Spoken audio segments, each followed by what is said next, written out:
Dear colleagues, firstly, I'd like to thank the organizing committee and especially Professor Vasilis Liakopoulos for his kind invitation to present this, at least for me, very interesting topic of mineral and bone disease in CKD. And my presentation will show the basic pathophysiology and classification of CKD-MBD, diagnosis, therapeutic principles, and I'll close with basic information on bone disease in the kidney transplant recipient. As we all know, in CKD, we have increased serum phosphorus, low active vitamin D, low serum calcium, and all this provoke the increase of parathormone, and of course we have in parathyroid glands low calcium receptors, and low levels of vitamin D receptors. Of course, in recent years, the central role of increased FGF23 is shown. But this is not only the case. We also have gut dysbiosis and crosstalk between gut and the immune cells, immune cell dysfunction, inflammation, and all of these contribute to the bone loss and vascular calcification that characterizes CKD-MDB. So, CKD-MDB is actually a systemic disorder that has to do with abnormalities in calcium, phosphorus, PTH, or vitamin D, or abnormalities in bone turnover, mineralization, volume, and linear growth or strength of the bone, and vascular or other soft tissue calcification. And renal osteodystrophy is only one measure of the skeletal component of this systemic disorder. So what about the diagnosis of mineral and bone disorder? First of all, bone is composed by an organic and organic matrix, is remodeled by, as we know, osteoblasts and osteoclasts. But in order to evaluate in detail what's going on, we have to have a histomorphometric evaluation and to evaluate both the static and dynamic parameters of the bone. And as we know, the dynamic parameters are evaluated with a label technique, mostly with using tetracycline. In bone turnover, we have in CKD, we can have either low, normal, or high bone turnover. But what is the important is that in the extremes, both in low and in high turnover, BMD patient disease, we have associated extra osseous calcifications. So what we have to do is to close monitor calcium, phosphorus, PTH, alkaline phosphatase, even beginning from a CKD stage 3, and to correct vitamin D deficiency as in the general population. In patients of all CKD stages, therapeutic decisions should be based on trends rather than on a single laboratory value of all the aforementioned parameters. And there is a strong suggestion that individual values of serum calcium and phosphorus should be evaluated together and not as a calcium-phosphorus product. What about the bone and the diagnosis of CKD-MBD? Bone mineral density should be assessed in all stages of CKD. And how we can assess bone mineral density? With dual energy X-ray absorptiometry, DEXA measurement. That is because DEXA measurement can predict fractures.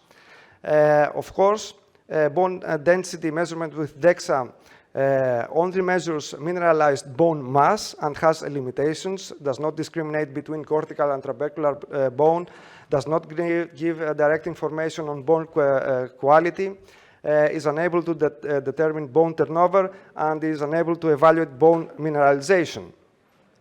But it has shown in CKD stages 3 to 5 that it is associated with greater risk for fractures, And this is also true for patients with end-stage kidney disease, as lower baseline BMD in femoral neck and also in hip predict the greater risk for fracture. What about bone biopsy? It is reasonable to perform a bone biopsy if this will impact our treatment protocol. But we also have to keep in mind that performing a bone biopsy maybe is easy, but we also must also have a dedicated pathology department that can actually see what's going on with the bone.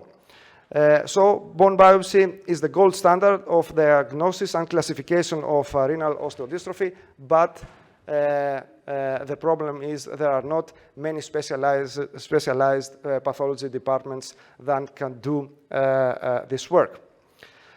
When to bone biopsy? When we have unexplained fractures, refractory hypercalcemia, suspicion of osteomalacia, a typical response to standard therapies.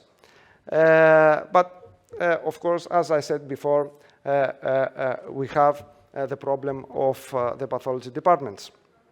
What about PTH and bone-specific alkaline phosphatase?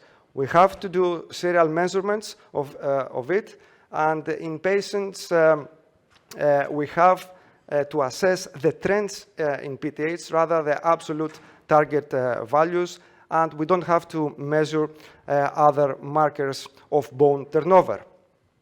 And why we have to measure PTH serially? Because PTH levels that are consistently below 150 are correlated with low bone turnover, and PTH levels that are consistently over 300 picograms per ml are associated with high bone turnover, although with no very high specificity. We must not forget vascular calcification. Assessment is easy with a lateral abdominal radiograph, and we also have to perform echocardiogram in order to assess the presence of valvular calcifications. And if we have either vascular or valvular calcification, this is consistent with the highest cardiovascular risk of our patients.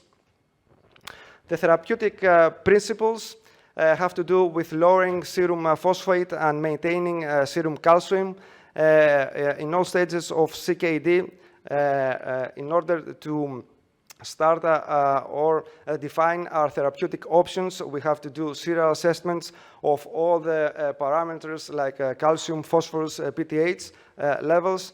And because most studies have showed that increased levels of serum phosphorus are associated with increased risk of all-cause mortality. Thus, the serum phosphorus levels should be at the normal range. How can we do that? Either with dietary modification, the use of phosphate-lowering therapy, or intensifying the dialysis schedules. In any case, decisions about phosphate-lowering treatments should be based on progressively or persistently elevated serum phosphate. And as shown in the COSMOS study, either in HD patients, in patients on hemodialysis, either very low serum levels or either very high serum levels are associated with high risk mortality. So there is a U-shaped relation of phosphate with mortality risk. Of course, we have to avoid hypercalcemia, again, in patients in all CKD stages, again, because higher or lower calcium levels are associated with increased mortality. Also, in randomized controlled trials, there is a recommendation to restrict calcium-based phosphate binders in hyperphosphatemic patients because in those patients that we are treating hyperphosphatemia with calcium-based binders, we have an increased cardiovascular risk and increased risk for mortality. In patients on dialysis, we should use low calcium dialysate, 1.25 to 1.5 millimoles per liter. And as I said before, we have to restrict the dose of calcium-based phosphate binders. On those not on dialysis, about the parathormone levels, there is no optimal levels, but we should also perform serial measurements, and in patients that have consistently high PTH levels, maybe we will consider to treat it with probably lowering high phosphorus intake and treating vitamin D deficiency. In patients with on dialysis, PTH levels should be approximate 2 to 9 times the upper normal limit. And when treating when deciding to treat hyperparathyroidism, this should be based on, again, serial measurements. And the most relevant therapeutic options are, first of all, calcium mimetics, then calcitriol or vitamin D analogs, or a combination with calcium mimetics with the other agents. And this is based on data of the EVOLVE trial that actually showed that patients that are above 65 having been treated with sinacalcet have a lower all-cause mortality rate and a lower rate of the primary endpoint of the study. We should not forget also that we have other options. Parathyroidectomy remains a valid treatment for those that do not respond to medical or pharmacological therapy, and this is a valid, of course, option. Concerning osteoporosis or those who are at high risk for fracture, in early stages of CKD, management is the same as the general population. And in patients that have increased CKD stage or on dialysis, we have also the options that we have in the general population, but we have also to think of the choices and the magnitude of the reversibility of the biochemical abnormalities that could make a difference concerning our treatment plans. And of course, when we will treat osteoporosis in these patients, we must have in mind the side effects of the drugs. Anti-resorptive drugs will exacerbate low bone turnover, and the nosebab may induce hypocalcemia. Finally, bone disease in the kidney transplant. In kidney transplant recipients, the progression of the bone disease is the result, of course, of the evolution of pre-existing CK-MDB and risk factors like corticosteroid CNIs that induce the increase of FGF23 anti-hypophosphatemia that all block bone formation. All patients after kidney transplantation have an increased risk of fracture, a very increased risk for fracture. And the important is that after a hip fracture, mortality risk is increased by 60% in relation to the other kidney transplant recipients.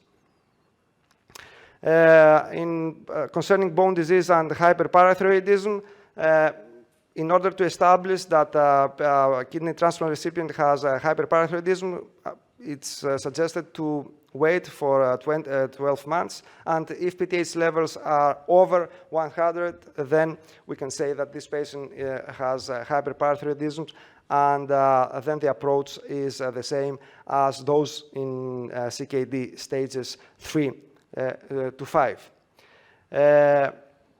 calcidiol levels in serum should be measured, and vitamin D deficiency should be corrected according to the standard recommendations for the general population.